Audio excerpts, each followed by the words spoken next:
of burning heat and searing cold. It's the most hostile environment imaginable. Yet reaching out into this lifeless void is man's ultimate dream and the ultimate challenge.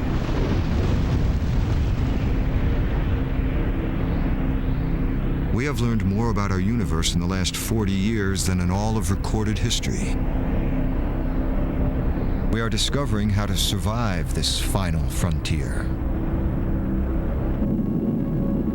We're hidden in a rock the size of your fist.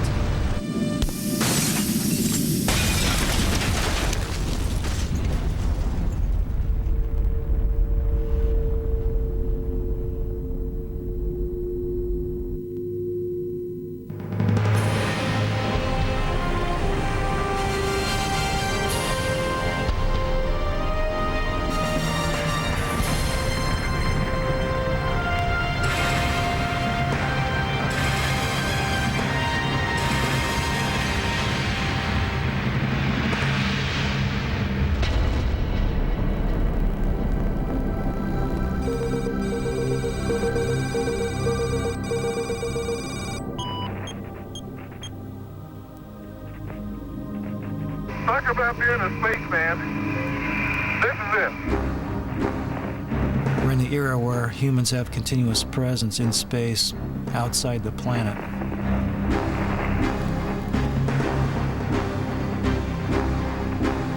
You're out in space and you are by yourself.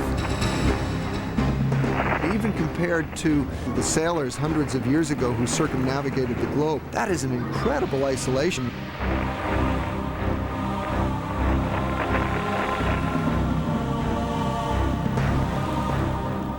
It's hostile. I mean, there's no atmosphere up there. You depend on that suit.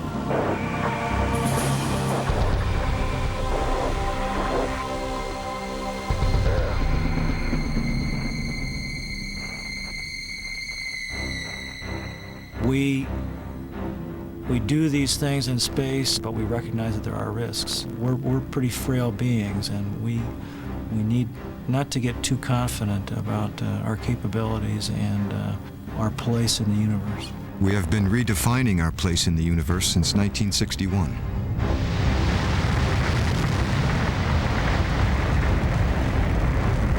We have broken the bonds of gravity. Oh, that view is tremendous. Go for at least 7 orbits. We have walked on the moon. The EVA is progressing beautifully. They're setting up the flag now. Beautiful, just beautiful. But conquering the final frontier often comes at a price. Okay, we've had a problem here. January 1997. Russia's Mir space station was setting records as the only continuously occupied man-made structure in space. It had been in orbit for 11 years when American astronaut Jerry Linenger joined the crew. One of my crewmates, John Grunsfeld, sitting next to me saying, "Wow, Jerry, you are in for one great adventure." And I was looking at it almost kind of in awe. I'm here, I'm at my new home, I'm about to start my new mission, and I've got 4.5 months ahead of me. During the exchange, the crew doubled from 3 to 6. The space station's aging oxygen generators were pushed to their limits. A simple spark became a raging fire. All of a sudden I heard the master alarm. I saw my crewmate Vasily Sableyev come flying in, and I asked him, "Seriosny? Is it serious?" And before he could answer, I could tell it was serious because I saw smoke following him. The fire was at the end of a tunnel about this wide and was blasting across the entire module, about the size of this structure that I'm in right now. Fire shooting this way, molten metal flying this way, getting splattered on the far bulkhead, sparks flying, and smoke billowing out. The smoke was acrid and incredibly dense. The crew's first priority was the desperate search for breathable air. I flew to the wall, grabbed the oxygen mask, opened the canister, full-face oxygen mask over my head, activated it, got nothing. At this point, I felt like I'd been swimming underwater for maybe 25 meters and needing air. I threw the mask off.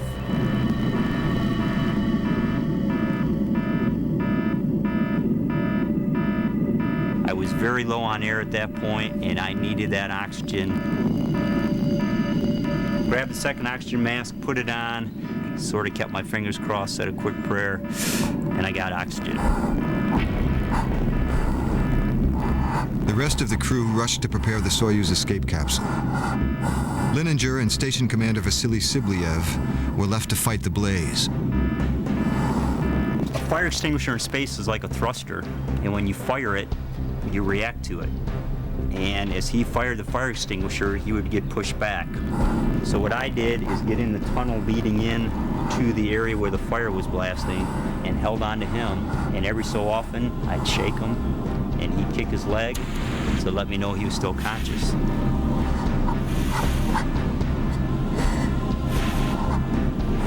It took 14 minutes before Lininger and Sibliev finally got the situation under control.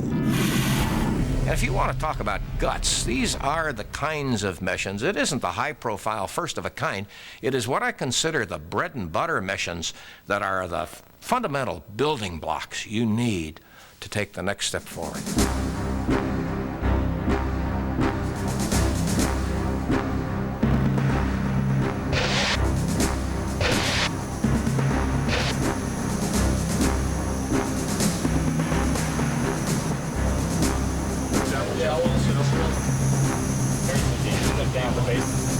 A trip to the final frontier still demands that an astronaut is made of the right stuff.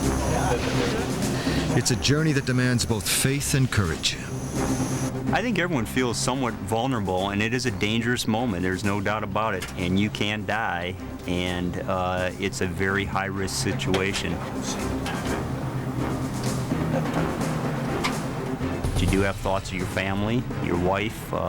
You realize what you're risking, what you might be giving up. You are very close to the edge. And you'll probably want to move, yeah. And then your hand right here.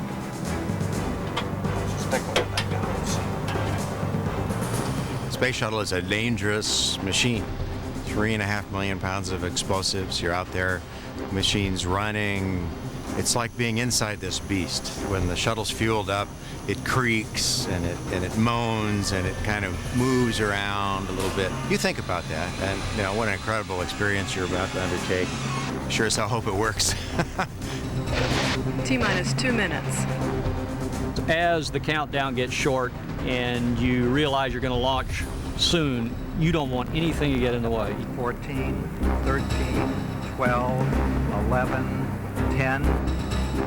You've got the countdown, which whoever invented a countdown, you know, the 10, 9, 8, and your adrenaline starts flowing.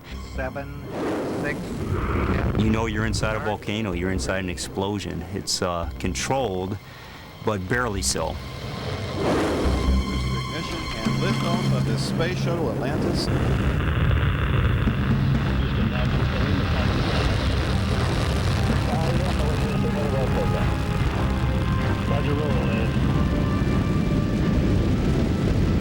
Really, it feels like you're in a tin can just getting shaken.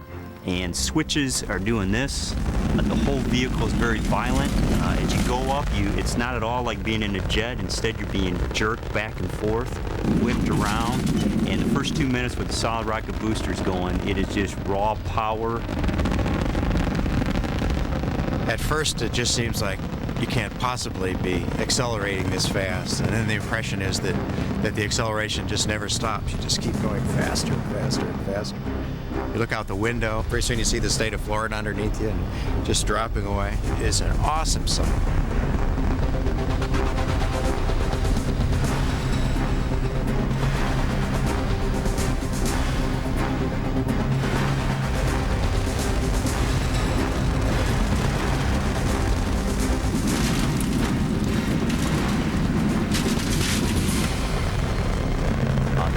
rocket boosters come off, and all of a sudden you're in a dragster. The ride just smooths out, pure smooth ride, acceleration, speed, getting thrust back into your seat. The last 2 minutes feels like someone's sitting on top of you, on your chest, getting smashed in. Pretty soon you're having a hard time breathing.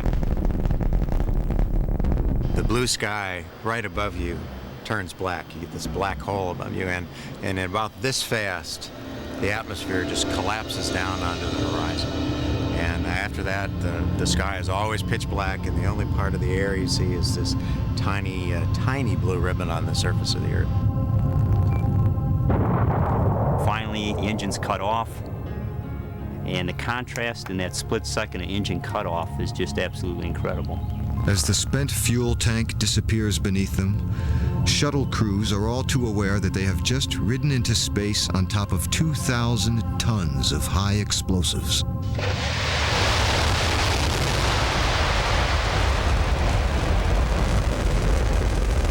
Blastoff is probably the most dangerous 10 minutes of their lives. The spacecraft's 3 main engines burn liquid fuel at a ton per second.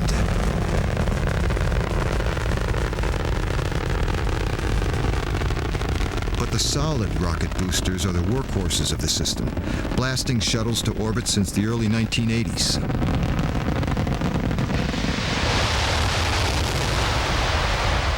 SRBs are 450 tons of pre-packed high explosive. Like a giant firework, once lit, an SRB can't be turned off. It's a crucial drawback. You can't flight test a firework. You can't flight test a solid rocket booster. There was a great deal of thought in the early days that we were designing an airliner. We were flying an airliner. People would travel in it in their shirt sleeves, not in pressure suits, and you would be as safe as you would be in an airliner. As usual, it's a real pleasure to be at the Cape, to come down here and participate in something that the Cape does better than anybody in the world, and that's launching space vehicles. The fact of the matter is that space travel is not now, nor is it likely to be in the near future, anything like air travel. And I just hope everybody tunes in on day 4 now to watch the teacher teaching from space. On an unseasonably cold day in January 1986, an enthusiastic shuttle crew began their trip to the launch pad. Although launches had become routine, a shuttle had never been flown in such cold conditions. T-minus 10, 9, 8, 7, 6. We have main engine start and liftoff. Liftoff of the 25th Space Shuttle mission, and it has cleared the tower. Roger, roll, Challenger. Control program confirmed. Ignition was perfect. Liftoff flawless. 2,000 tons of hardware accelerated through a clear blue sky towards 25 times the speed of sound. 94%. But a tiny leak from a frozen rubber O-ring seal on one of the rocket boosters was allowing burning gas to escape and melt a supporting strut. The strut gave way, and the booster hit the external tank containing 500,000 gallons of liquid hydrogen. 7 feet per second. Altitude 4.3 nautical miles. Downrange distance 3 nautical miles. Challenger's 10th flight was to be her last.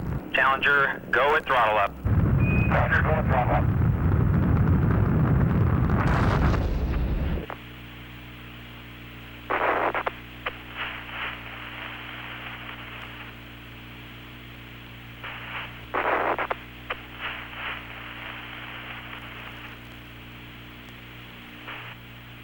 Fido trajectory. Go ahead. It was a devastating day, I think, to everyone who was involved in the space program, who was here or in Florida on that day.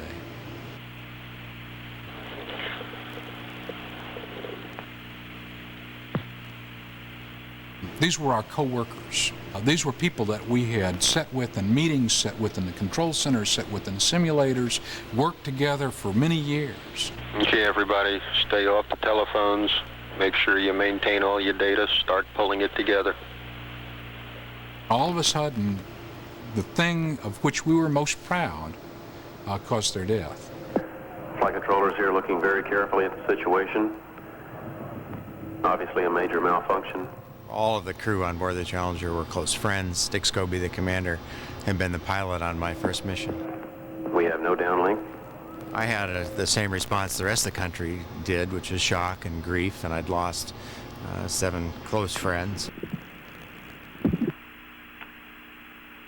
You know that there's going to be an accident in a mission like this. You know what the consequences are going to be. Still hard to take to lose good people like that.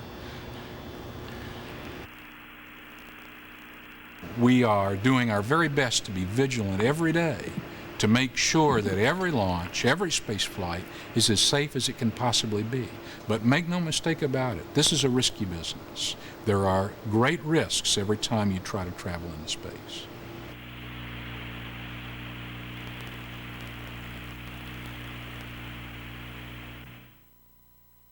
Kennedy Space Center.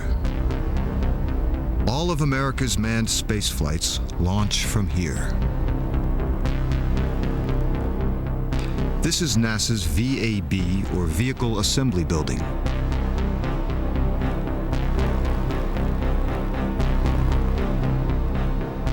Now home to the shuttle, this immense structure was originally built to house and assemble the 363-foot Saturn V rockets, the massive giants which powered the Apollo missions to the moon.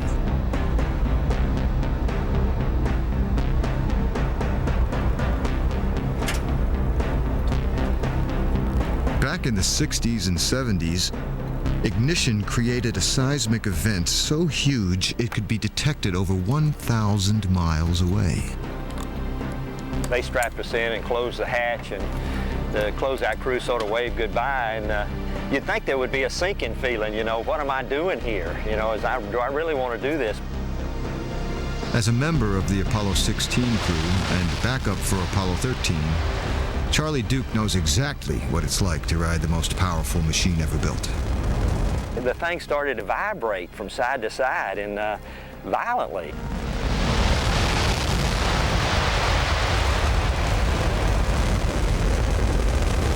I didn't remember anybody telling me it was supposed to vibrate, so I got a little nervous, and my thought was going through my mind was, there's something wrong with this machine.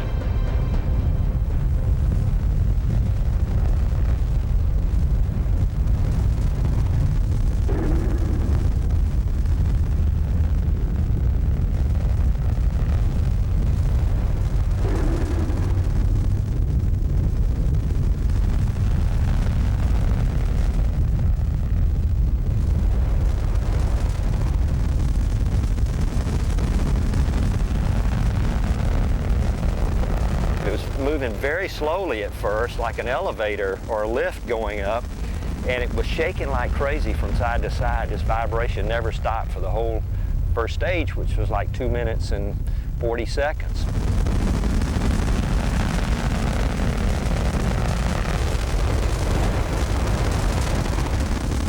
I got so excited, my heartbeat went up to 144 per minute. And John Young, who was the veteran, his was about 70 or 72. You know, it was really cool.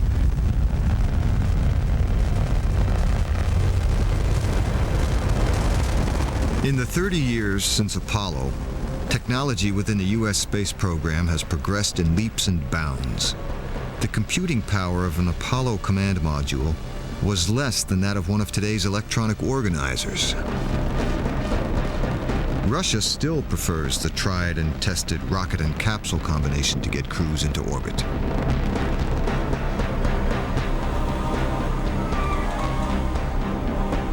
For cosmonauts launching with the Russian space program, a trip to orbit is still the same as in the Saturn V's heyday. The Soyuz spacecraft has a service history spanning over 32 years, making the United States shuttle fleet seem young. But how do the two compare? Norm Thagard is the only American to have flown both. Well, it's a pretty stark contrast because the Soyuz capsule is very small. We had 3 folks and 3.5 cubic meters. There's not even enough room to stretch your legs out, your neck's bent up. The shuttle, on the other hand, is more like an airliner cockpit, but nonetheless like an airliner. Vladimir Titov is one of the few Russian cosmonauts to ever ride the shuttle. Spacecraft Soyuz is really old capsule, old spacecraft, but comfortable for launch. Soyuz and rockets is approximately 300 ton, and space shuttle and boosters together is approximately 2,000 ton. But program for launch approximately same. It's the same time, same Gs.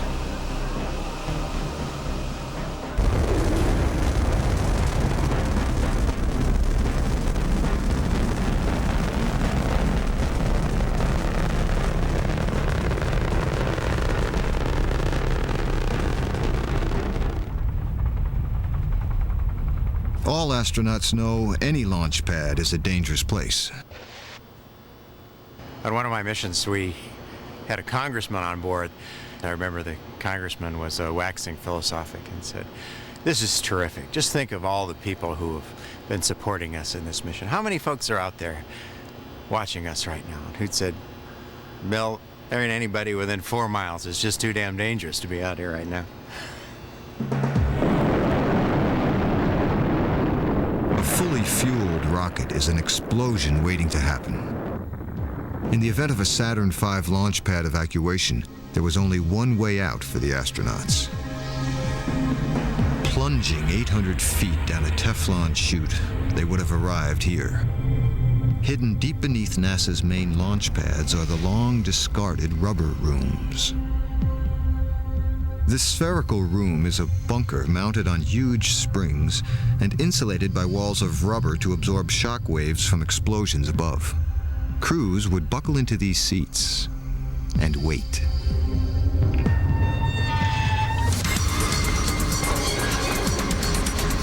Their only exit was a 500-foot dash down a narrow concrete tunnel. Thankfully, this procedure never had to be put to the real test.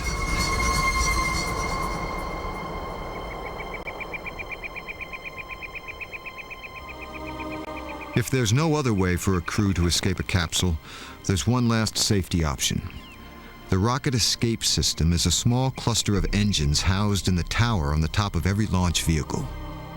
This dramatic rescue system has only needed to be used once.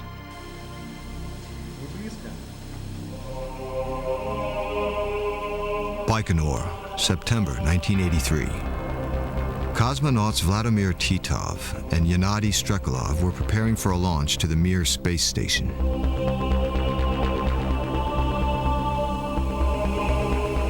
Before launch, everything was wonderful and by program, nothing wrong, all system working good. 1 minute 40 seconds before launch, we had the first vibration. It's first vibration during approximately 5 seconds.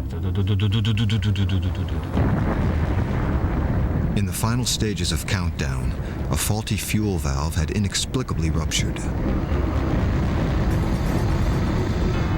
On the ground was a short in the cable, electrical cable, and quickly all of the rocket was in the fire.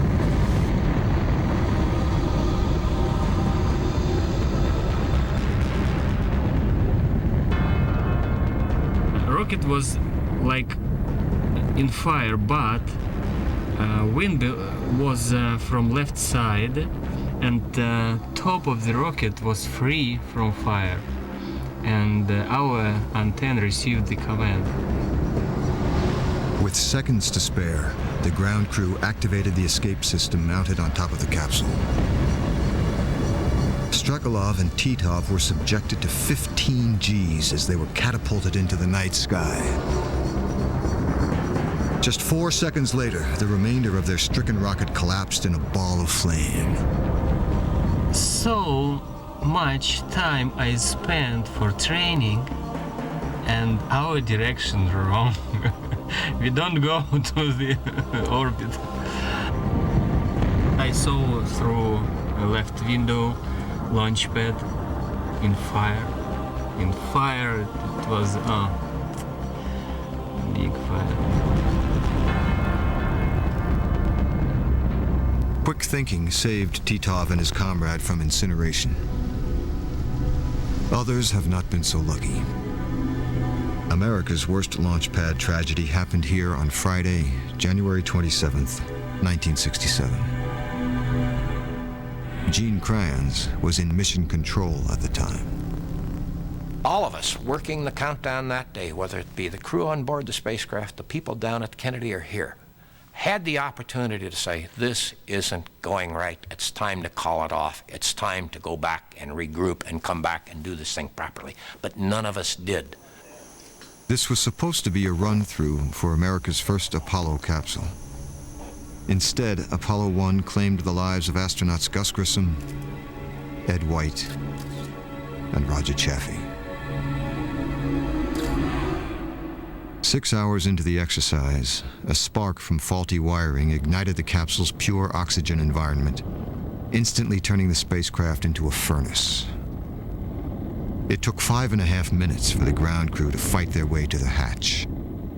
The hazards of using pure oxygen were well known, but using normal air added precious weight to the spacecraft. It was a calculated risk that killed the 3 astronauts within seconds. Materials in oxygen with the spark become almost explosive in nature. And we weren't paying as much attention as we should have to the environment and the dangers of working in the spacecraft. Frankly, we failed.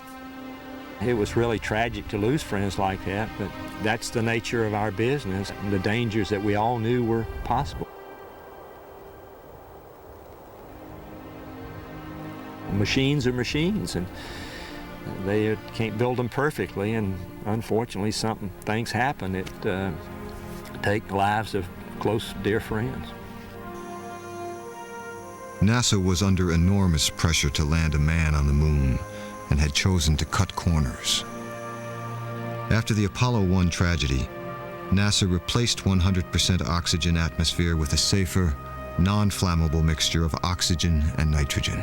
Competent, we'd become complacent, but the fact is we assumed collective responsibility for our failure, picked ourselves up, and then went on and made the remainder of the Apollo program a success.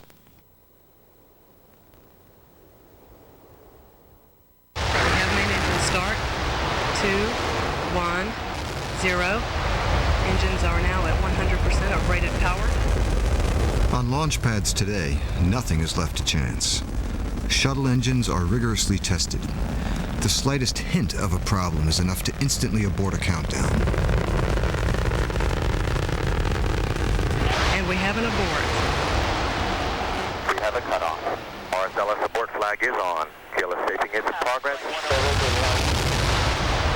When a shuttle finally does take off, it's protected by millions of safety systems. But the likelihood of losing an orbiter is still 1 in 200.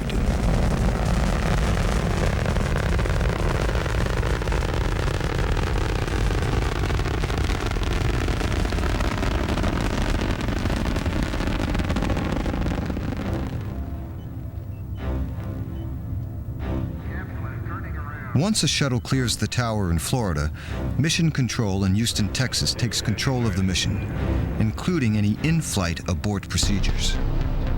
We have a whole series of things that we're prepared for here in Mission Control and that the astronauts are trained to deal with. If any of those things start failing, then we have plans to bring the shuttle down to a runway as soon as possible. Early in the shuttle days, we wanted to build a shuttle that had liquid boosters so that if you had a problem, you could turn them off. Solid rocket boosters were a cheaper option, but since they can't be turned off, NASA is left with an uncomfortable compromise. Basically, if there's a problem with the solid rocket boosters, even today, even 10 years after Challenger, there's nothing we can do about it. For shuttle crews, the 8-minute ride to orbit is intensely dangerous. While the solids are firing, stresses on the vehicle make it impossible for the crew to escape from the orbiter. If the shuttle veers off course, the crew is basically expendable. We have a group who are tasked to protect the public from whatever might go wrong. And you know, we have explosive devices on every rocket, including the space shuttle, so that if it goes off course or if it comes apart, they'll blow it up before it can endanger people. Once the rocket boosters are jettisoned, there's still the chance of a main engine malfunction. At this stage, the 3 main engines are still burning propellant at over 1,000 gallons per second. If a space shuttle main engine were to quit in the first 4 minutes of the launch phase, we could actually turn around and head back to the Kennedy Space Center and land at the shuttle landing facility runway. You're headed outbound, the shuttle heads down with the external tank on top, an engine goes out, you continue to fly outbound for a few minutes, and then you turn around and are actually flying backwards at 6 times the speed of sound, drop the tank in the ocean off the Florida coast and glide back to landing. If the orbiter survived this untested maneuver, it could also head for specially prepared landing strips in either Europe or Africa. Discovery, 2 engines, Denver Air. If we have 2 or 3 of the main engines quit, then you're in serious trouble. At about 50,000 feet, which is higher than most airliners fly, the crew will start the process of bailing out. They have to make their way to the middeck, jump out the side hatch. They've got a pole device to help them get underneath the wing, and then their parachute will automatically open when they're about 10,000 feet in altitude. Bailing out during launch would almost certainly mean parachuting into the middle of the Atlantic Ocean. Wearing regulation pressure suits, crew members would have to inflate and climb into tiny rafts, still wearing their helmets to prevent their suits from filling with water.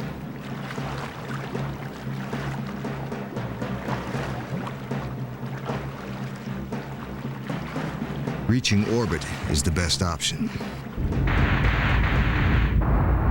Once stabilized in low Earth orbit, the novelty of weightlessness takes some getting used to. After 1 hour, 1.5 hour, crew members started feelings 0G, full feelings. I had a pencil on my knee board. I pulled the pencil out, put it in front of me, released it, and it floated. And I laughed because I thought that was the silliest thing I'd ever seen. Keep moving, Dan. Okay. Coming up behind you. To experience zero gravity is to have no up, no down, no floor, no ceiling. It can be fun, if a little disorienting. But whether astronaut or cosmonaut, the real reward of surviving a trip to orbit is the view.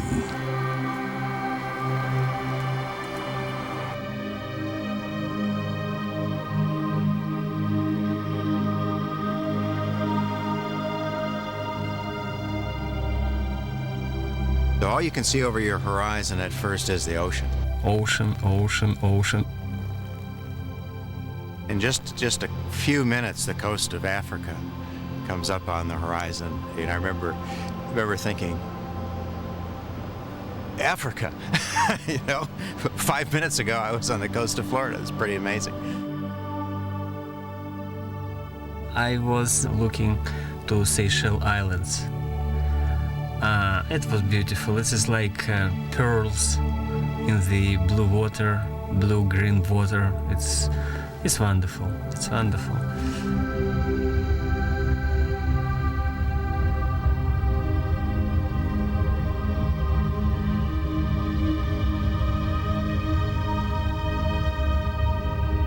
When I look at a map, just casually, it's like a flash in my mind, and I see it as if I were back in space again.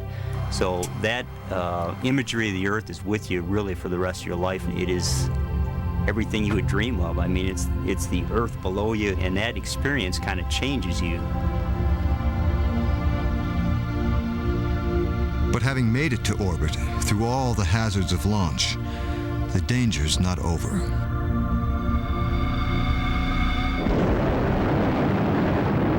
Every successful launch to orbit, especially by multi-stage rocket, runs the risk of leaving a potentially lethal trail of obstacles in its wake.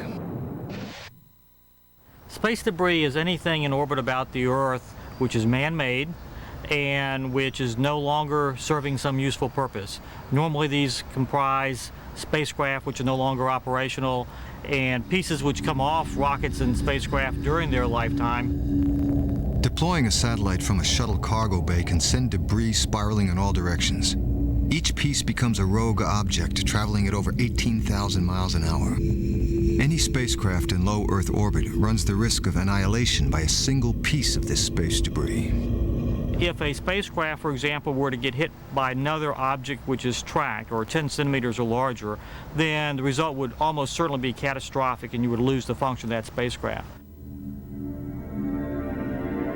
At present, close to 10,000 man-made objects the size of a softball or larger are monitored 24 hours a day. A computer animation of them resembles a swarm of angry bees attacking the planet. But these objects are only part of the problem.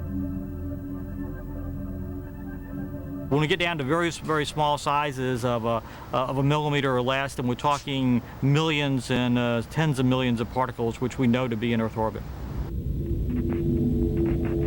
One of the more famous objects is Ed White's glove, which came floating out of his Gemini 4 capsule back in 1965. On one of my flights, we saw a tile, a thermal heat shield tile, go flying by the front window. Once in orbit, everything becomes a hurtling missile, be it a shuttle, satellite, fleck of paint, or person. You're going out there during a spacewalk, and yes, there is debris going by. So it is something that can hit you, it can kill you, but it's not something you think about because there's no way to dodge something coming 18,000 miles an hour at you. No, it looks like a beautiful day for a spacewalk. For a human working in the vacuum of space, personal protection is critical. Space is quite simply the most inhospitable environment any living creature could possibly face. Okay, the outer hatch is open. You open the door without that suit on, and essentially you will come apart. A tear big enough to expose you to the full vacuum of space would be one of the most painful deaths imaginable. All the air would be sucked from your lungs. Blood would feel as if it were boiling in your veins, and your internal organs would go into seizure.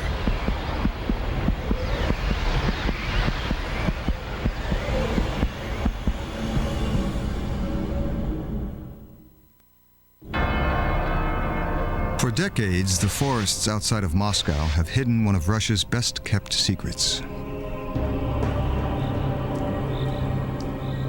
Even today, most Russians don't know its exact location. These are the gates to Star City, home of the Russian space program.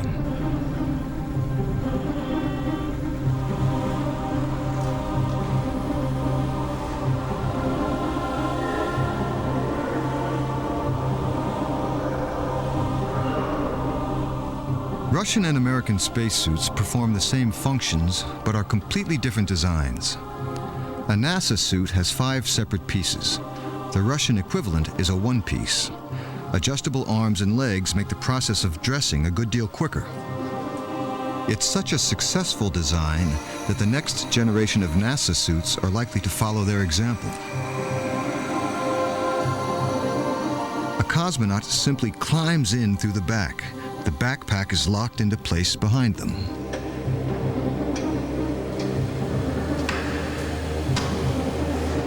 Both cosmonauts and astronauts familiarize themselves with their suits and a sense of weightlessness in a neutral buoyancy tank.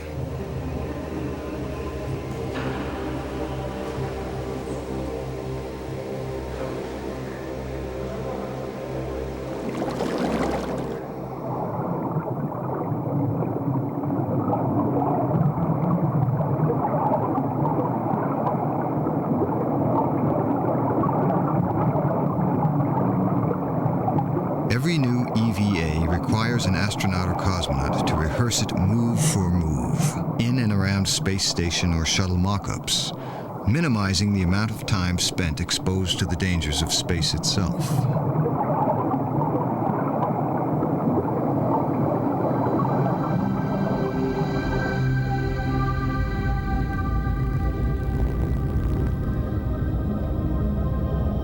You spent hundreds of hours underwater working, practicing, and now You get to do it for real. You go out the airlock, into the payload bay, start doing all the things you've done hundreds of times in the water, and it's so easy because there's no water there. Atlantis, Houston, no action on the Spec 88 evaporator feed line message. The suits are not the only thing that differ between American and Russian EVAs. Moving around in the protection of a shuttle's cargo bay is a world away from climbing around the outside of Russia's Mir space station. I was lucky enough to be the first American to use a Russian spacesuit. I opened the hatch, we crawled out, I climbed over the side using my tethers to keep myself attached, and as I went over the side, I suddenly felt the speed. I felt 18,000 miles an hour, which I had never felt before and I hope I never feel again, and I felt like I was falling.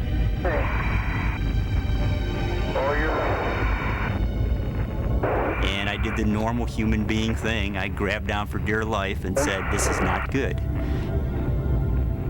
Station, your foods, and Italy. You can see that in one frame. In the space shuttle, you rarely get that feeling of free falling when you're doing a spacewalk because you're inside the cargo bay and you still have visual reference that can overcome that feeling of free fall and speed.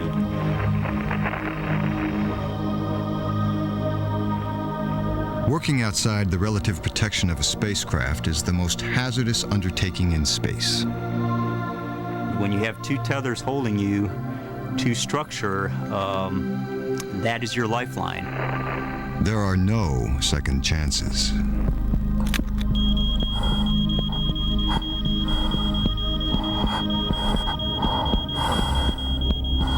Should you become detached and you're this far away from structure, you might as well be a million miles away because there's no way to get back to it. There's nothing to react against, to push yourself against, to grab on again.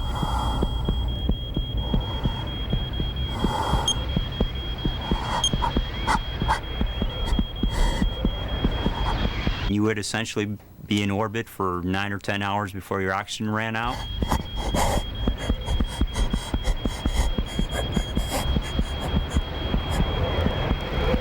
And I would still be in orbit, a human satellite, just going around and around and around before I finally re-entered the Earth 10 years, 100 years from now.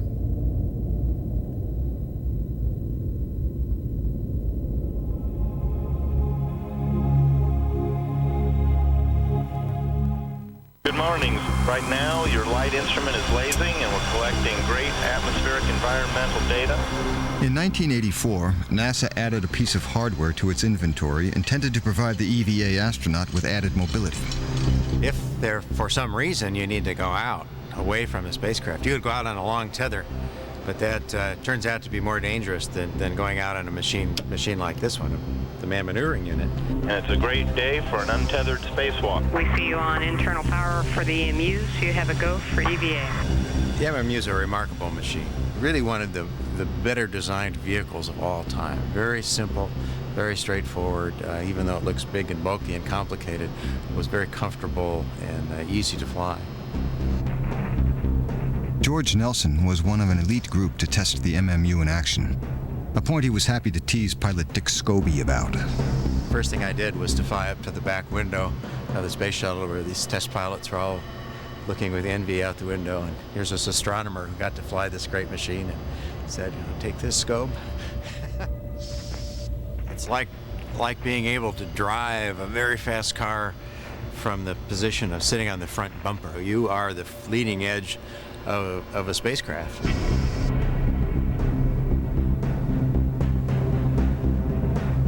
Nelson's mission was to catch Solar Max, a rogue satellite that had malfunctioned and been tumbling in space for 4 years. Nelson had to steady the satellite and replace faulty electronics, but Solar Max wasn't about to cooperate.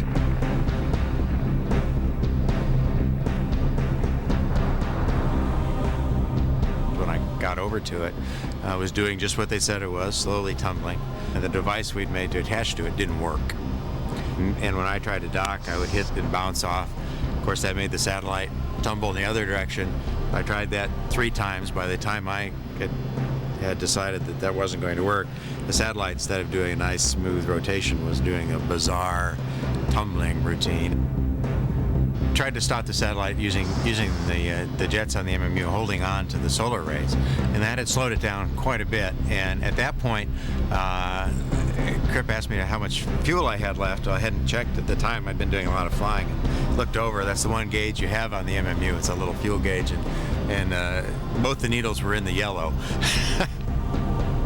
Low on fuel, Nelson had to give up. The satellite was ultimately repaired inside the shuttle's cargo bay, but the MMU had proved its potential.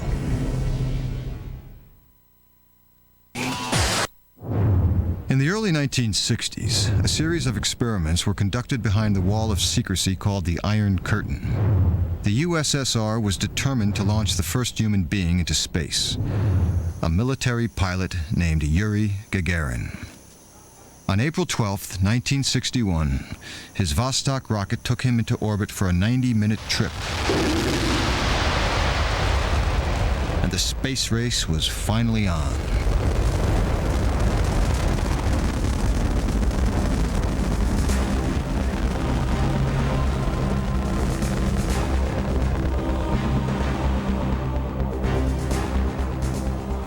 We were competing with Russia. It was a space race. We were competing for the heart and mind of the people of the world. This competition between America and Russia created a new breed of hero, astronauts and cosmonauts. These are the Mercury 7, America's first astronauts. Their missions provided the early steps for man's first landing on the moon. After Mercury came the Gemini missions. One of these, and I think the most difficult of the missions, was the Gemini mission with Borman and Lovell, where they went up for 14 days in a spacecraft about the size of the front end of a Volkswagen. They couldn't hardly move.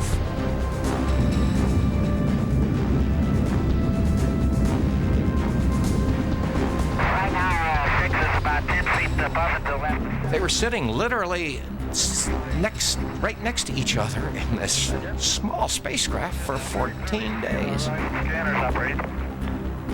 The Gemini program filled the gap. It built the capabilities. It built the team.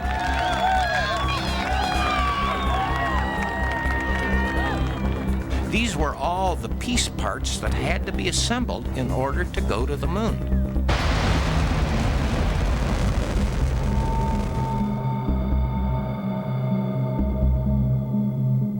It's one small step for man, one giant leap for mankind. As recently as 1994, this room was the nerve center of NASA's in-flight operations.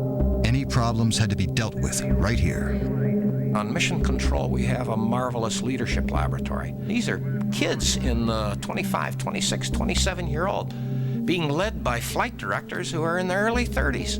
And I think outside of combat itself, I think this is probably one of the greatest places in the world to learn leadership, to test leadership, to become a leader.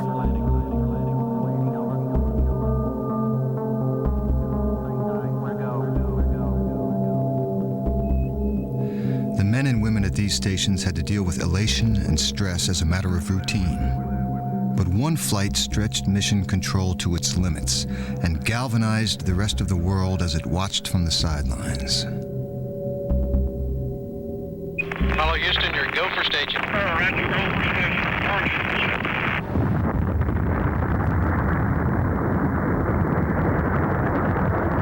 On April 11th, 1970, Jim Lovell, Fred Hayes, and Jack Swigert made their first broadcast from the command module of Apollo 13. Spaceflight was becoming so routine that not a single U.S. TV network bothered to air the message live. 13, we've got one more item for you when you get a chance. We'd like it to stir up your cryo tanks. 55 hours and 200,000 miles into the mission, everyone was about to get a sharp wake-up call of just how dangerous space is.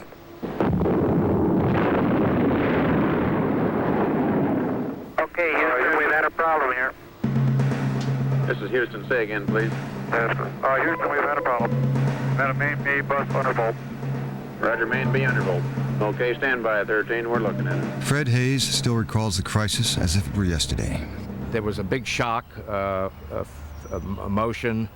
There was actually crinkling of metal that I could hear where the two spacecraft were connected through the tunnel.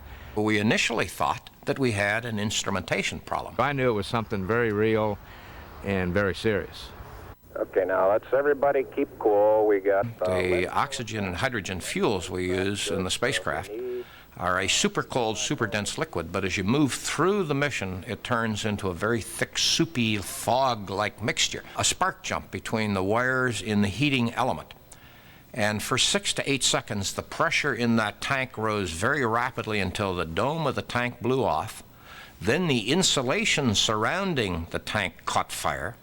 And fed by the oxygen, it was like a blowtorch in the bay of the service module until the pressure increased to the point where it blew the side of the spacecraft off. And we had a pretty large bang associated with the caution and warning there. At that time, though, looking out the window, I could see debris all around us. Yeah, that's because of AC. And it looks to me, looking out the hatch, that we are venting something. And Jim Lovell called down from the spacecraft, "Hey, I'm looking out the window, and I see I'm venting something." Then it sunk in. And this is this very stark, lonely feeling that you get when you recognize that now we're in a survival situation. It's going to be damn tough, maybe even impossible to get this crew home. The world suddenly took notice. At the moment, the astronauts are continuing to try to isolate their trouble. A late report says the spacecraft now is operating on battery power alone. All unnecessary equipment is being turned off. I hate to put it that way, but I've got a feeling we've lost 2 fuel cells. We had 3 major parts of the spacecraft that were all attached to each other. We had the command module, which has a very limited electrical power lifetime, but it has the only heat shield. This is the crew's reentry vehicle. That's what they come back to Earth in. Attached to this command module was the service module where the damage, the explosion had occurred. It was basically useless, but it was protecting the space heat shield from the sun's rays and from the environment of space. On the other end of the spacecraft, you had the lunar module, which was our lifeboat. I want you to get some guys figuring out minimum power in the LEM to sustain life. We needed to get it up and running very quickly. We had this, as I viewed out the window, this sea of debris. So we needed to get it up and running before the command module died. The pressure in O2 tank 1 is all the way down to 297. You better think about getting in the LEM or using the LEM systems. Once Hayes had shut down the command module, the lunar module, or LEM, would have to provide all the crew's power and life support. As part of the mission's backup crew, it was up to Charlie Duke to figure out how to get Apollo 13 home. John Young and I were mostly in the simulator figuring out the power-up sequence and then the power-down sequence, and to practice the burns that would get us back on what was called a free return trajectory. That was what Lovell and Hayes had to do. A 250,000 miles still separated the crew of Apollo 13 from the rest of humanity. They were hurtling towards the moon, and one crucial decision needed to be made, and quickly. We're entering the lunar sphere of influence. And for a short period of time, we have an opportunity to come around in front of the moon, but to do this, we would have to use our main engine, and we would have to jettison the lunar module. And the lunar module, by this time, was our lifeboat. So the only other option was to go around the moon. And this was a difference of almost 4 days in the trip. All Fred Hayes could do was watch and wait as the crippled ship swung around the moon. If we had not executed some maneuver, either to make a direct return or go around the moon, we'd still be in orbit today. 3.5 days into the stricken flight, and with the command module shut down, the crew executed a vital engine burn to push them homeward. But conditions were worsening. For the astronauts huddled inside the cramped lunar module, the temperature was dropping sharply. Fatigue was setting in, and most alarming of all, their life support system was beginning to fail. Because I didn't get any sleep last night at all. The crew was gradually suffocating. We used a chemical scrubber to remove the carbon dioxide as the crew breathes. But this chemical scrubber had now been saturated with carbon dioxide. It was no longer doing its job. We did not have an adequate supply in the lunar module, even for 2 people, much less 3. There were only 10 critical hours to solve the problem. Working with materials and parts they knew the astronauts could find around the spacecraft, the ground crew invented an ingenious solution. We knew that we had an oxygen canister. It was square, that was capable of doing the job, but what we had to do is we had to adapt it. So we started building this adapter made out of a piece of cardboard from the flight plan. We used a plastic bag like a baggie. We used duct tape, this wide tape that you use to hold it all together. We needed a filter, so we used a sock as a filter and started cleaning the air once again. The crew now needed to execute one final task to get them home. With their computers dead, Hayes and Lovell had to maneuver the spacecraft for their final approach by line of sight alone. So we had 2 people steering the spacecraft, executing a maneuver that they had never even conceived, never done in training, and they did this thing perfectly. We're at burn attitude, flight. I'll let you. Ignition. Thrust looks good. Shut down. Hang in there, it won't be long. I was happy to reach that point where we're going to be able to get through the end of this thing. The entire world held its breath. The astronauts were now almost home. But first they had to abandon the lunar module and bring the dormant capsule back to life. This was, I'd say, the moment of disbelief, because powered up the systems, turned the telemetry on, and the controllers looked and everything was working. The spacecraft was never designed, it was never intended to be turned down. And literally the system's frozen, and now the system, they came up and they're doing the job. You get a bullish, cocky feeling when you sense victory, and a few hours after we had powered the spacecraft up, the young people, you could feel it in this room. And they knew they were going to win, they just had to be smart for the next 3 or 4 hours. When the capsule undocked from the crippled command module, the crew finally saw the full extent of the near-fatal explosion. The whole panel is blown out, almost from the base to the ignition. It's really a mess. Man, that's unbelievable. The closer we got to re-entry, the more optimistic I became. I knew that everything was going to last long enough as far as the oxygen and electrical power, and if we didn't foul this thing up, either in mission control or on board, we got it made. Okay, LOS in a minute or a minute and a half. At entry attitude, we'd like Omni Charlie. And welcome home. Thank you.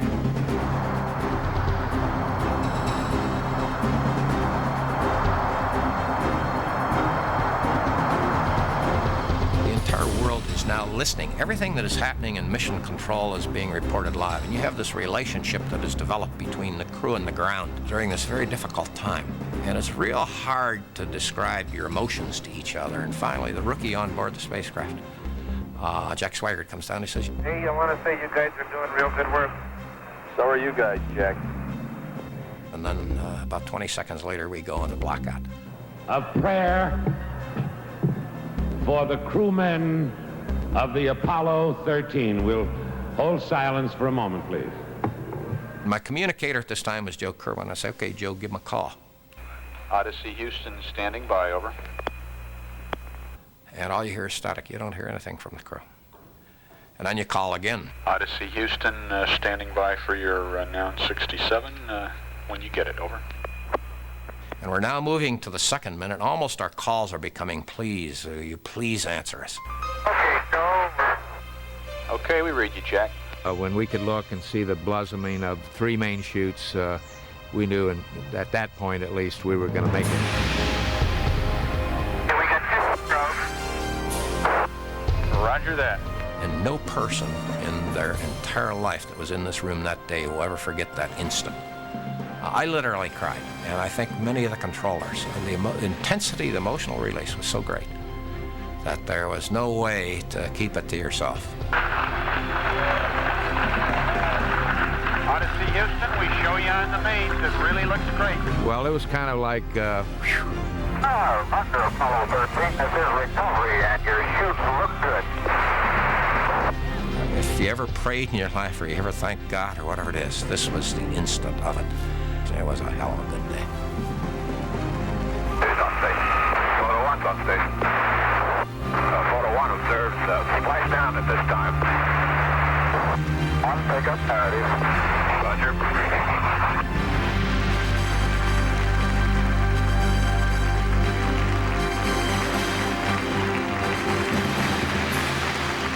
It was a monumental task, but we pulled it off successfully, and so that gave me great confidence in the whole Apollo team, the competence of all of those guys and gals in there. And I knew when I got my chance to go, that whole team would be supporting me also. So.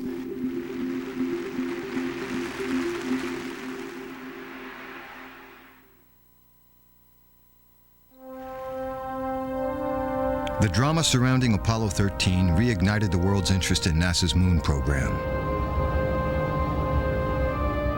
On April 20th, 1972, Charlie Duke became one of only 12 human beings to ever set foot on a world outside our own.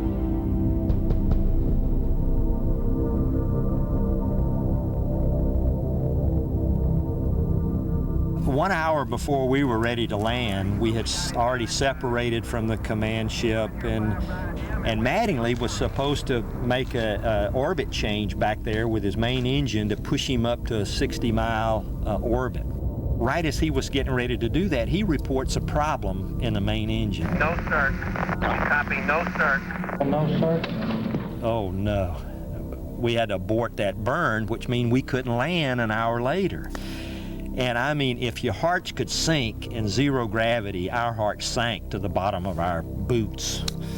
I could see that landing site, and now they're going to tell me, come home, you can't land. As we were about to disappear around the backside of the moon again, they said, okay, you guys, we've given you a go for landing. You do have a go for another try here at PDI on Rev 16. Of course, we just erupted with excitement, and it was a hard landing.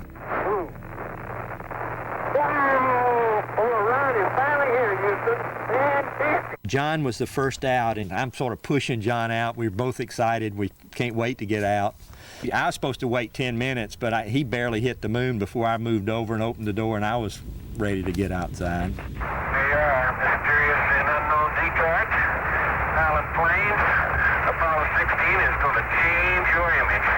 When I stepped off the footpad onto the moon, I can't say it was a real philosophical moment. It was just, nobody's ever touched this spot before.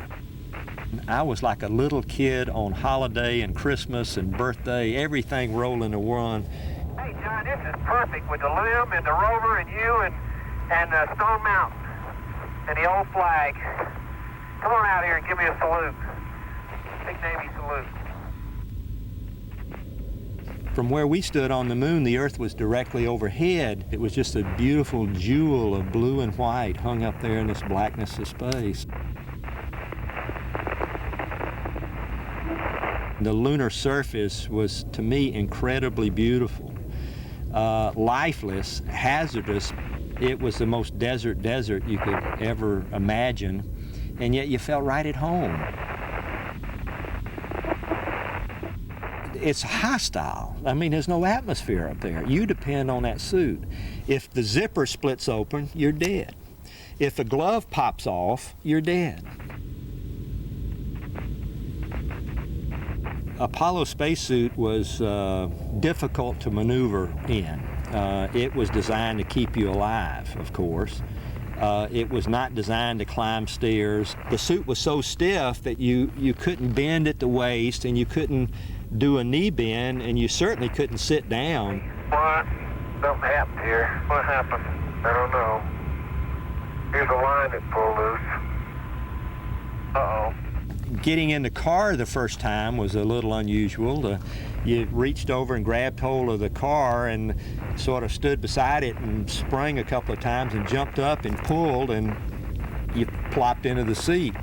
Then we had to buckle this seat belt to cinch us in because the drive across the moon and that 1/6 gravity was bouncy, to say the least. It's raining, John.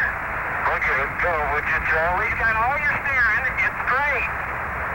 Oh, this is going to be some kind of different ride. Man, we are really going up a hill, I'll tell you. I remember on our last excursion, we were on the edge of what we called North Ray Crater, and I saw this rock. I said, John, let's go sample that rock. He said, well, I think it's a long way away. I said, oh, no, it's just there it is, right there. It may be further away than we think. No, it's not very far. It was just right beyond you. And so we started off towards this rock. Okay, we're headed that way. You get the tongs, John? Yep. I'll carry the rake. The problem on the moon is depth perception because you're looking at objects you've never seen before. So a big object far away looks very similar to a smaller object closer in. But my guess from the old photograph... This rock kept getting bigger and bigger and bigger, and we kept jogging and jogging and jogging. Keep going! And finally, as we were approaching, I said, Look at the size of that biggie. It is a biggie, isn't it?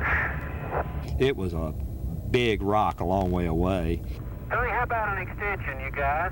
I had a moment of fear at the end of our stay. We were getting ready to climb back in for the final time.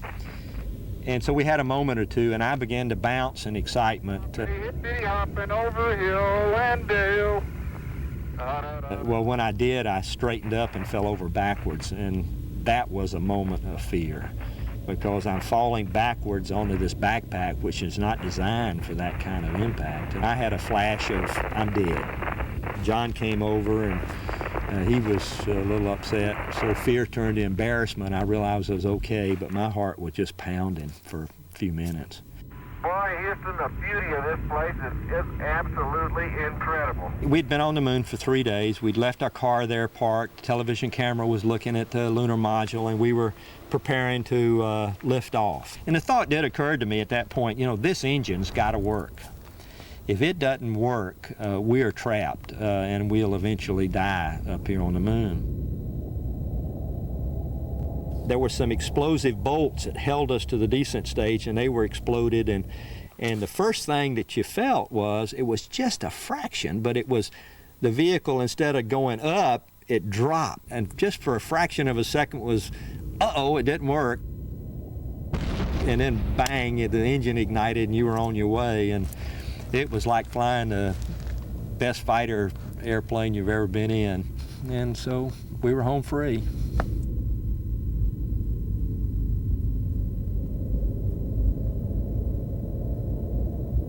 I look back now, 26 years ago, there's not a moment when I haven't looked up at the moon and said, I've been there, done that, and it's a great feeling, and I'd do it again. NASA call up right now and said, Charlie, we want you to go to the moon. I'd be the first in line.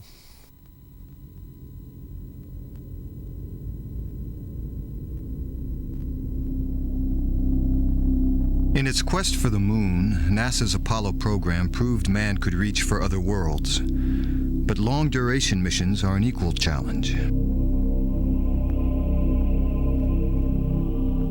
Russia's Mir space station has been suspended in Earth orbit since February 1986. A fragile bubble of life in the blackness of space. Cosmonaut Vladimir Titov spent a total of 364 days aboard the station. I just tried to ask people around us. This is the last 10 years or 12 years, people all of the time in orbit. Yeah? Oh, I don't know.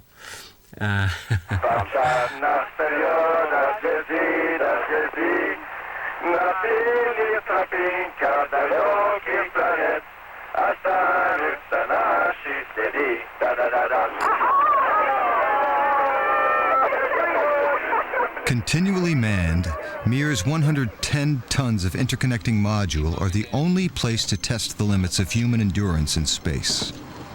With the end of the Cold War, Mir has also received regular visits from NASA astronauts. Norm Thagard was the first.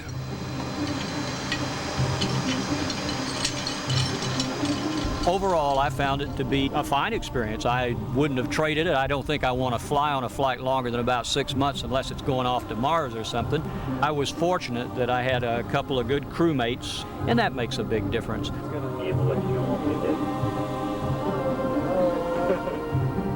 Yes, it's 13 years flying on space, and it's just like people, it's just older. Yes, but flying, it's wonderful. The Mir space station is an incredible feat of engineering. As Jerry Linenger made his 17,000-mile-an-hour rendezvous with the station in January 1997, the mission and docking seemed routine. Shuttle flies up rock steady, Charlie Precourt in the overhead window looking up, firing thrusters. Within inches the clearance has to be, within 0.1 foot per second the closure rate has to be, and we come right up a very narrow corridor. The shuttle kisses the Mir.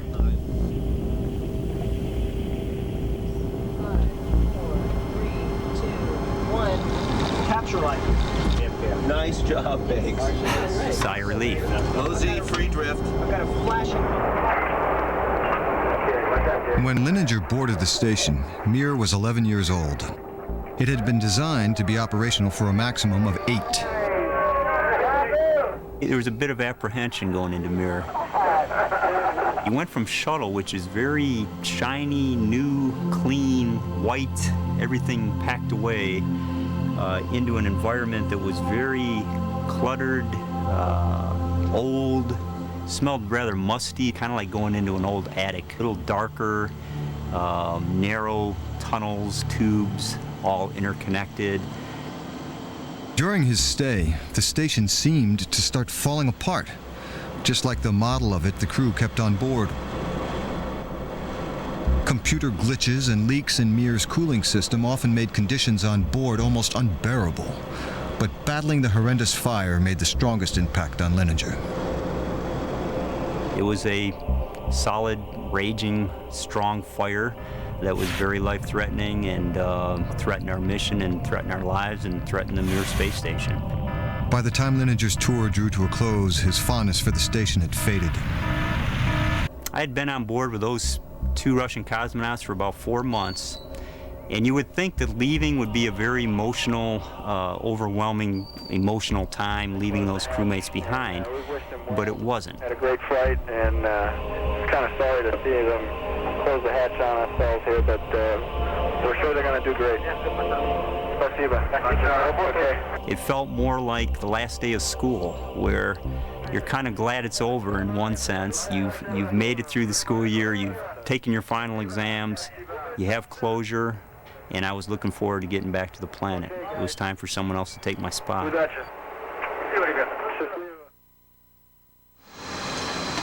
In May 1997, the next person to step into the fray was British-born astronaut Michael Foale. Foale's Russian crewmates Vasily Sibliev and Sasha Lazutkin had already served a total of 6 months aboard Mir. Little did these 3 men know that they were about to endure the most serious on-orbit accident in space history. They made a huge effort to pull me in. I made the effort to get rid of my American clothes, get rid of my shuttle clothes the day I arrived. The day I was meant to move over, I moved over. I stopped eating shuttle food, I ate Russian food. I stopped using the shuttle toilet, I used the Russian toilet. Just like Linenger before him, Foale was surprised by conditions he found on board the space station. There's stuff on every wall.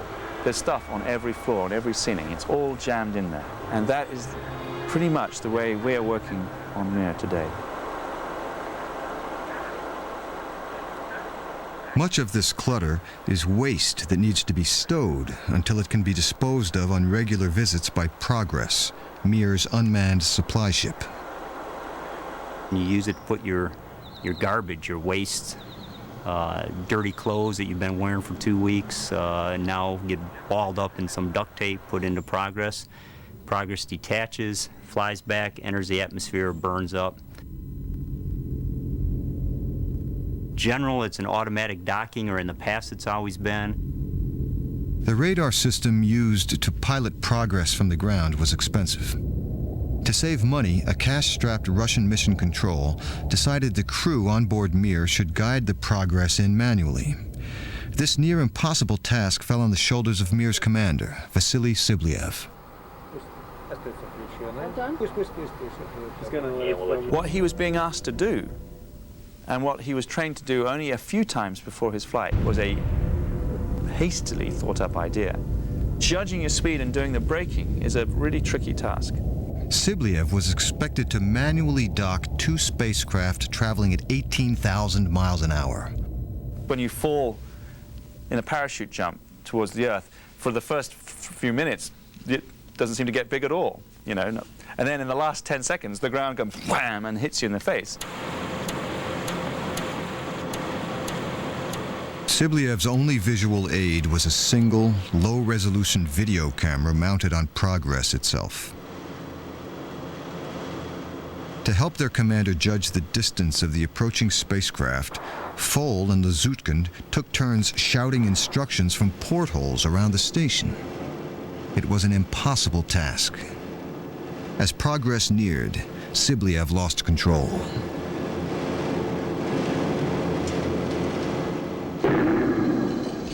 Seven tons of hurtling spacecraft the size of a small bus collided with Mir's Spectre module. As the impact happened, I'm thinking impact, pressure loss. And the question is this gonna, you're thinking it's probably gonna kill you. The impact ruptured the Spectre module. The hiss of escaping air rushed through Mir. The space station tumbled out of control. Foale rushed through the station. It was a race to seal the hatch to the crippled module and contain the leak before all of Mir depressurized. Sasha had been busy trying to take down cables that went across the interface into the Spectre module. And I said, how can I help? And he showed me some tubes we had to disconnect.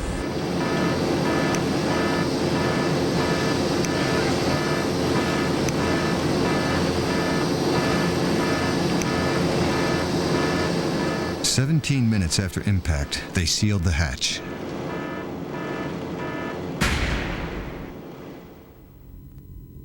For 14 hours, the crew waited in dark, dead silence. The ground only realized there was trouble when a ham radio operator accidentally picked up Sibliev's Mayday. Bad luck continued to plague the exhausted Sibliev and Lazutkin on their return to Earth.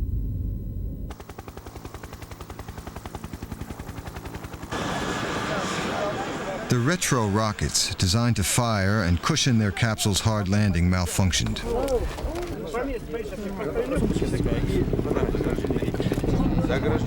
Lazutkin injured his back, but Sibliev paid an even higher price. Despite the reckless decision of his superiors on the ground, he was blamed for the on-orbit collision.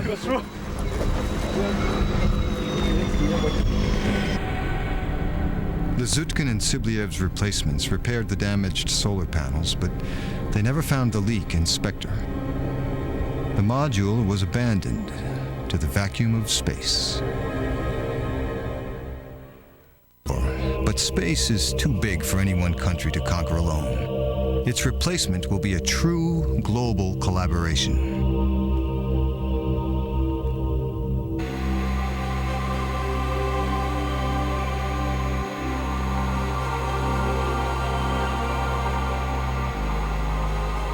Under construction since late 1998, the International Space Station will be bigger and bolder than anything that's gone before. Bill Shepard will be one of its first crew members. It is the largest peacetime international project that we've ever undertaken. It's going to be the next big orbiting platform in space. It's a big project made up of about 7 different laboratory modules put together by 15 countries working together in a partnership. It'll be about 500 tons in mass when it's fully assembled, and its size will be about the same size as a football field.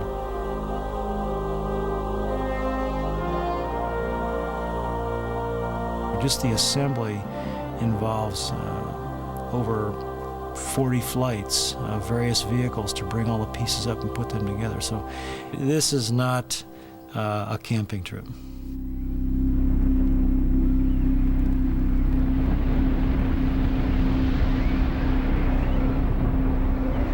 Even on the best prepared expeditions, it is impossible to guard against every eventuality.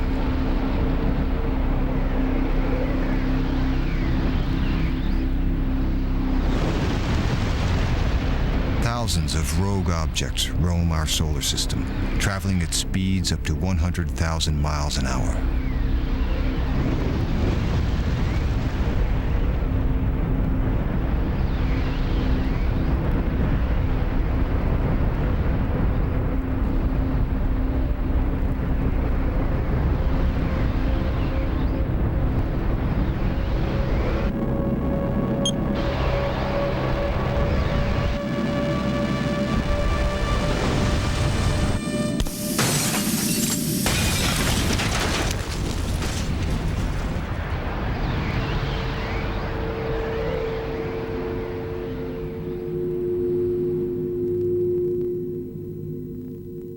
The ISS is sort of unique in terms of orbital debris because it's the first manned vehicle which was actually designed to withstand the orbital debris environment.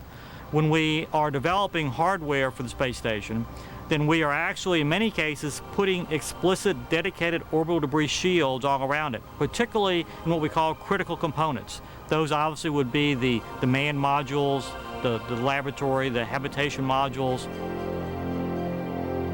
The ISS will be a permanent home to 7 men and women. If there's a catastrophic event, there'll be only one way home.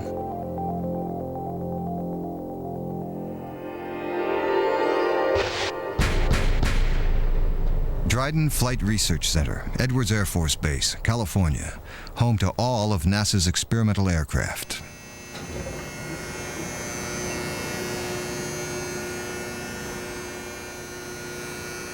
It's also home for a new line in NASA spacecraft. 2 crew return vehicles, each designed to carry 7 passengers, will be permanently docked to the International Space Station in case of an emergency. Launch. Once the CRV has re-entered the atmosphere, a revolutionary 125-foot wide parasail will glide the vehicle down to a designated landing area. Try the VHF, number 3, Mike. Execute 50%. It may not be the smoothest landing, but at least it'll get you home. On both sides. Gear is down. Touchdown. The vehicle's down. The vehicle is down.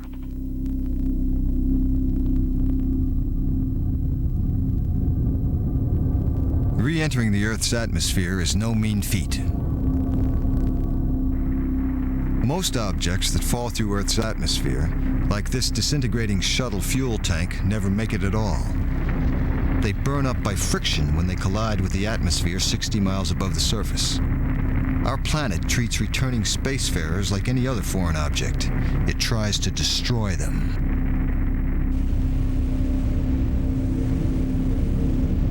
Once you fire your retro rockets, you drop into the Earth's atmosphere.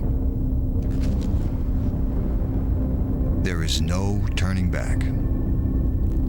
Traveling at 5 miles a second, the early Mercury astronauts explored the unknown. There was no margin for error. The angle at which they hit the planet's atmosphere was the most critical part of the whole journey. It's very important that you come in exactly the right angle. If you come in too steeply, you'll be going too fast when you penetrate the dense layers of the Earth's atmosphere. You'll begin to heat up. The G-forces, the frictional forces will build up, and if you don't melt, your vehicle will break up. On the other hand, if you come in too shallow, then you will hit the surface of the Earth's atmosphere like a stone skipping across a pond and bounce back out into space. When a capsule starts to re-enter the Earth's atmosphere, the crew are on their own.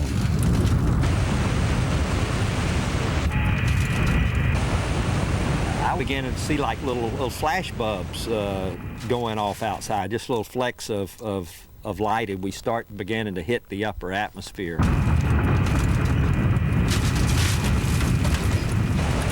When you you come back into the Earth's atmosphere, you are surrounded by this ionized plume of gas. All this heat is making the atmosphere, the air that you run into, sparkle at radio frequencies. There was just a huge fireball around the spacecraft. They were totally out of communication. No one could talk to them.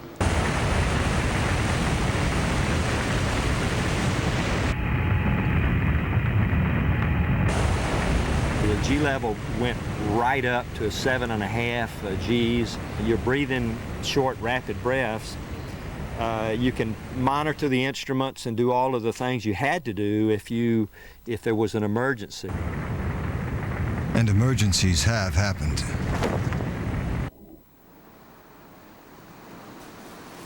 In 1961, 6 years before he died in the Apollo 1 accident, Gus Grissom nearly drowned when his hatch blew open on splashdown.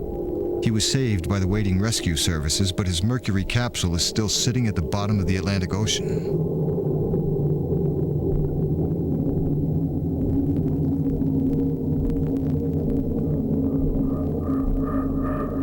I remember 500 feet, 400 feet, 300 feet. And when he got to 100, I was going to put my head back.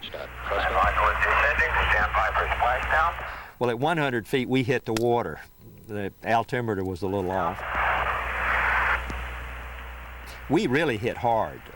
Instead of just knifing in splashdown, I think we should have called it crash down. For cosmonauts, capsule re-entry is still their only way home. But touchdown on land rather than water can be lethal.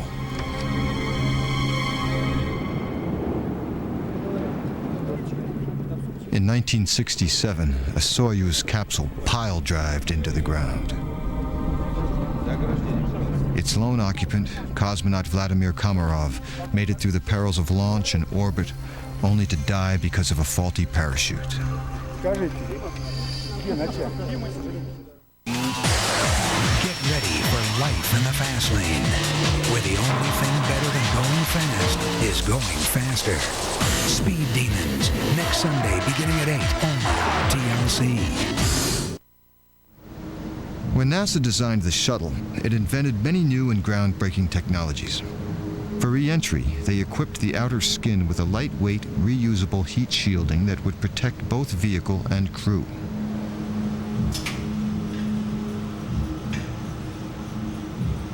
Thermal tiles are so heat insulating that even at 2,400 degrees, they can be picked up with your bare hand.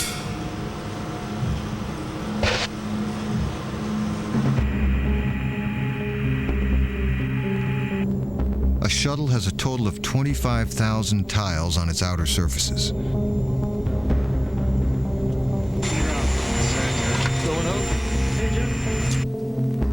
Down on the ground, the Kennedy Space Center's landing strip has to be systematically cleared of even the smallest pebble.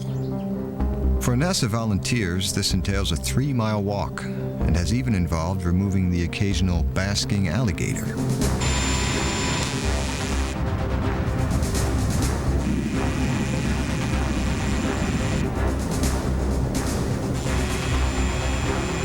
The shuttle begins to descend at an initial 5 miles a second. To slow down, it performs a series of S-shaped turns that create extra drag, the tiles becoming hotter than a blast furnace as the shuttle smashes through the atmosphere. 98 to 99% of that energy is going to be absorbed by friction with the Earth's atmosphere. You're going to make a lot of heat. You certainly have an appreciation of the fact that you wouldn't last a second if something happened to the vehicle at that point. A shuttle can lose 1 or 2 thermal tiles and survive, but if a whole section broke free,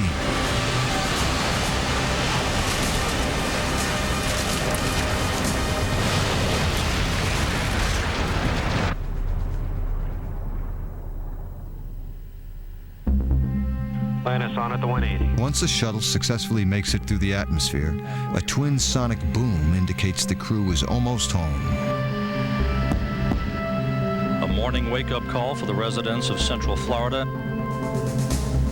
At 12,000 feet above the field, we do a power dive. Now, if you're accustomed to an airliner, and you think about an airliner landing, and you think you're descending rapidly an airliner landing, forget it. This is 7 times steeper. Commander Mike Baker should see the runway in sight. It's a glider. There is absolutely no capability for the shuttle, if the landing is going to be a bad one, to go around and try it again. Once you come down, you're going to land, and it's just a question of, are you lined up on the landing runway or aren't you? Okay, there's the runway in sight. Okay. In other words, one shot is all they get. That's good. I'm decluttering. Duder, they all look perfect. Good job, Lippert. The last few seconds before landing, the pilot will pull the nose up to create a lot of lift and let the tires just kiss the runway.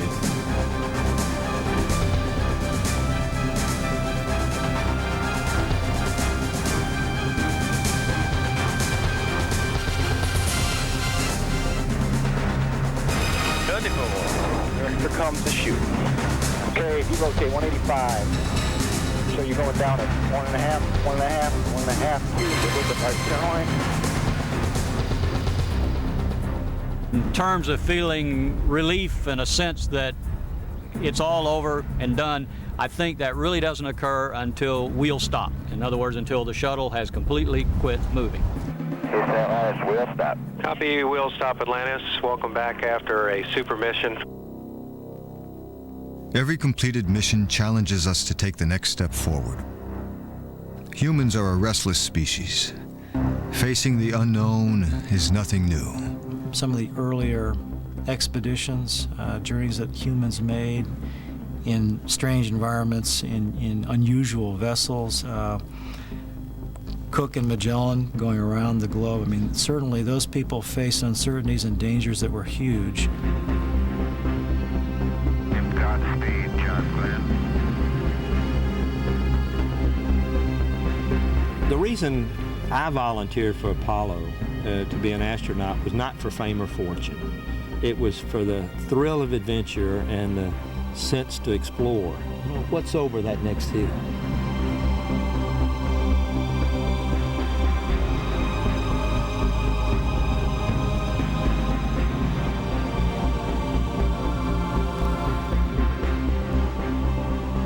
Mountains that we climbed in Apollo, the technological mountains and the mountains of knowledge that we climbed, that younger generation that we carried along on our shoulders, they look to a different horizon, and their curiosity and their nature wants to carry them to that next mountain out there, out on the frontiers of space, and see what's beyond.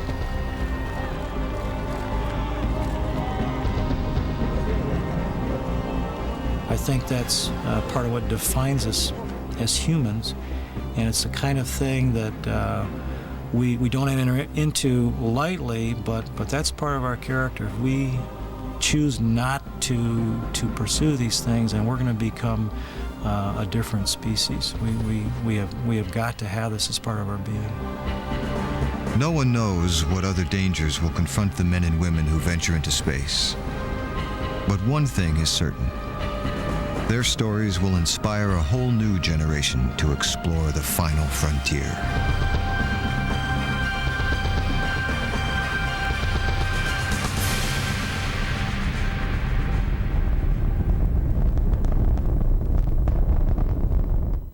You like this TLC show? Now you can own it. Call 1-800-636-8324 and start an adventure for your mind. TLC offers its best shows on home video, including the episode you just saw. All the action, the insight, the practical advice you count on from TLC. Get your own high-quality VHS tape of this show for only $29.95. TLC, Adventures for Your Mind on home video. Call 1-800-636-8324.